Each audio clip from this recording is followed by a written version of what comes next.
Hello friends, आज की इस वीडियो में आप सभी के लिए एनटीटी एंड पीआरटी वैकेंसी 2024 का ऑफिशियल नोटिफिकेशन लेकर आए। यदि आप भी 10+2 पास है, एनटीटी है या आपने बीएड कर रखा है तो आप इस वृत्ति प्रक्रिया में फॉर्म अप्लाई करके सरकारी नौकरी प्राप्त कर सकते हैं। और इसमें आपकी ये जो वैकेंसीज हैं एनटीटी पीआरटी की, ये सभी राज्यों से वैकेंसीज है। ठीक है, सभी राज्यों से वैकेंसीज है, अलग अलग स्कूलों से ये वैकेंसीज आपको मिलेगी। कैसे फॉर्म भरना है वो हम आपको इस वीडियो के माध्यम से बताएंगे। सैलरी यहाँ आपको इसमें मिलेगी 33,000 रुपये। ये जो टीजीटी, पीजीटी, पीआरटी, एनटीटी की जो वैकेंसीज निकल रही हैं, इन सभी की पोस्ट अकॉर्डिंग आपको सैलरी मिल जाएगी। सैलरी यदि हम बेसिक माने तो 33,000 रुपये पर मंथ आपको मिल जाएगी। संविदा और रेगुलर, यानी कि इस भर्ती प्रक्रिया में काफ़ी सारी वैकेंसीज है। काफ़ी सारी वैकेंसीज संविदा पे है और काफ़ी सारी रेगुलर वैकेंसीज आपकी रहने वाली है।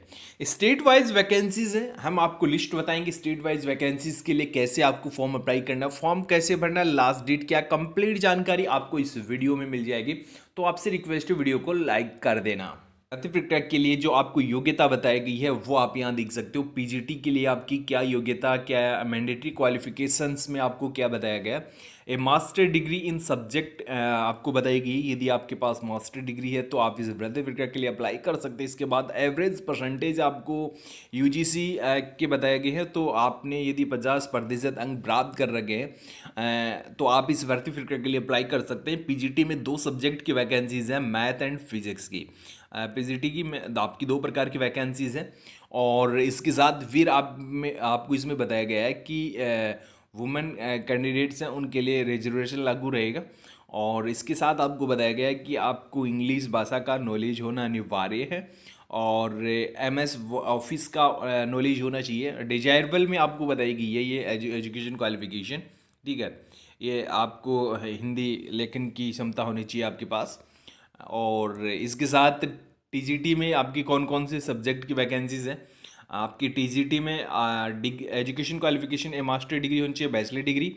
और इसके साथ आपको टीजीटी मैथ की वैकेंसीज है, टीजीटी इंग्लिश की है, स्पेशल एजुकेटर है टीजीटी में। तो ग्रेजुएशन विथ बीएड आपने कर रखी है तो आप टीजीटी में स्पेशल एजुकेटर की जो वैकेंसीज है उनके लिए अप्लाई कर सकते हैं। टीजीटी में स्पेशल एजुकेटर की वैकेंसीज है। इसके साथ आपकी जो इसमें और एजुकेशन क्वालिफिकेशन में यदि हम बात करें तो BEd with 1 year diploma in special educations. इसके साथ 3rd नंबर पे BEd general with 2 years diploma in special education. इसके बाद ये काफ़ी सारी एजुकेशन क्वालिफिकेशंस आपके पास होना अनिवार्य है। और इसके साथ आपकी ये जो वैकेंसीज़ हैं, इसी के साथ हम बात करेंगे टीजीटी हेल्थ वेलनेस की जो diploma in counselling form teachers recognised university and BSc. तो यदि आपने कर रखी है तो आप इस पोस्ट के लिए अप्लाई कर सकते हैं, वही आपको इसमें बताया गया है। इसके साथ आपकी डिजायरेबल क्वालिफिकेशंस भी आप यहाँ देख सकते हो। डिजायरेबल में केवल आपको इसमें बताया गया है knowledge of computer application and MS office का नॉलेज होना चाहिए। हिंदी में आप हिंदी में अच्छा व्यवहार होना चाहिए आपका। और इसके साथ आपकी पीआरटी की वैकेंसीज है। पीआरटी की वैकेंसीज में क्या एजुकेशन क्वालिफिकेशंस हैं। सीनियर सेकेंडरी एटलीस्ट इसमें आपको परसेंटेज कितने बताएंगे, 50%।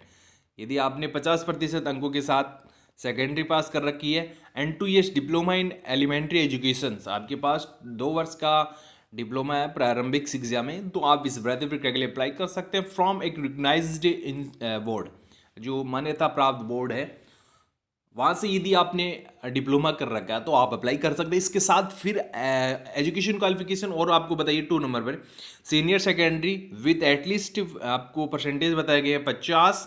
इसके साथ 2 years bachelor in elementary education BElEd का कोर्स है। यदि आपने बीएलएड कर रखी है, बैचलर इन एलिमेंट्री एजुकेशन में आपने उत्तीर्ण कर रखी है, यहाँ परसेंटेज की कोई योग्यता जो बाध्यता आपको नहीं बताएगी। ठीक है, ये आप देख सकते हो बाध्यता वाला। तो यहाँ आपको इसमें बताया गया वही एजुकेशन क्वालिफिकेशन आपको अदर में स्पेशल एजुकेटर है आप स्पेशल एजुकेशन आपके पास है तो आप अप्लाई कर सकते हैं। इसके साथ एनटीटी का कोर्स है तो आप एनटीटी के लिए अप्लाई कर सकते हैं। ठीक है, तो ये तो आपकी एजुकेशन क्वालिफिकेशन पीआरटी और एनटीटी की हो गई। और इसके साथ अकाउंटेंट की भी वैकेंसीज है। अकाउंटेंट में बीकॉम यदि आपने कर रखा है आप अप्लाई कर सकते हैं। हेल्पर में कोई शैक्षणिक योग्यता नहीं है।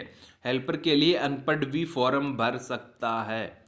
यदि आप अनपढ़ हैं, जॉब लगना चाहते हैं, तो ये आपके लिए हेल्पर की। हालांकि उम्मीदवार का चयन जो आपकी व्यापारिक कार्यों के लिए उनकी उपयोगिता को ध्यान में रखते हुए किया जाना चाहिए। पद जिस वर्ष भरा जाना है, तो 1 जुलाई 2026 को आपकी एज होनी चाहिए 21 से लेके 40 वर्ष। तो एज की जो गणना की जा रही है वो आपकी जो की जा रही है वो की जा रही है 1 जुलाई 2026 से। तो ये तो आपकी इसमें पोस्ट अकॉर्डिंग एजुकेशन क्वालिफिकेशन आपको देखने को मिलेगी। अब बात करेंगे कि ये जो वैकेंसीज है ये किन किन जिलों से निकल के आ रही है, किन किन राज्यों से वैकेंसीज निकल के आ रही है।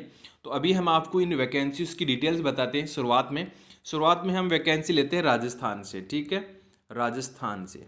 इसके बाद एमपी है, यूपी है, सभी स्टेट की वैकेंसी जो फिलहाल अभी निकल रही है उसकी डिटेल्स बताएंगे।